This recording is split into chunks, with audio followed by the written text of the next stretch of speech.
नमस्कार दोस्तों। तो दोस्तों, आज हम अपने चैनल में एक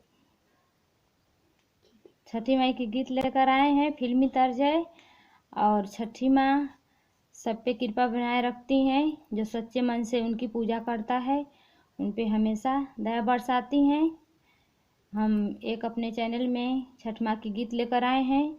पूरी वीडियो ज़रूर देखिए और हमारी गीत आपको पसंद आए तो हमारे चैनल को सब्सक्राइब कीजिए और एक लाइक ज़रूर दे दीजिए। तो हम शुरू करते हैं। बाय। हे जी नदिया किनारावा साजी है बेदिया। हे जी नदिया किनारावा साजी है बेदिया।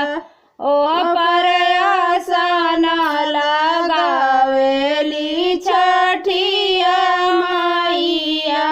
ओ पर आसना लगावेली छठिया माइया।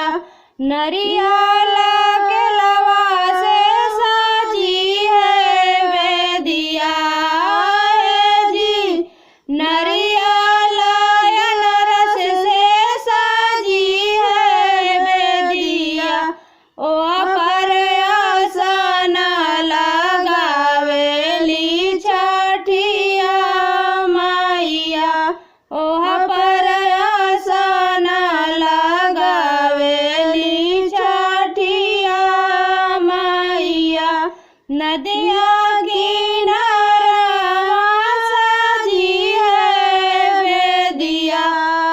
हे जी नदिया किनारावा साजी है बेदिया। ओ पर ताला सारा खलबा साजी है बेदिया।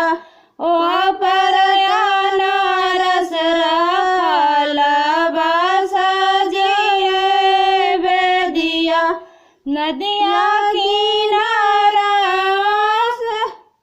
नदिया किनारा सजे बेदिया। पर आसना लगावेली छठिया माइया। तो दोस्तों, आप हमें कमेंट करके ज़रूर बताइए कि हमारी गीत आपको कैसी लगी। और जब आप हमें कमेंट करते हैं तो बहुत बहुत हमें आनंद मिलता है और हमें कमेंट का जवाब देने में भी आनंद मिलता है। तब तक के लिए बाय। अब हम मिलेंगे अगली वीडियो में। बाय।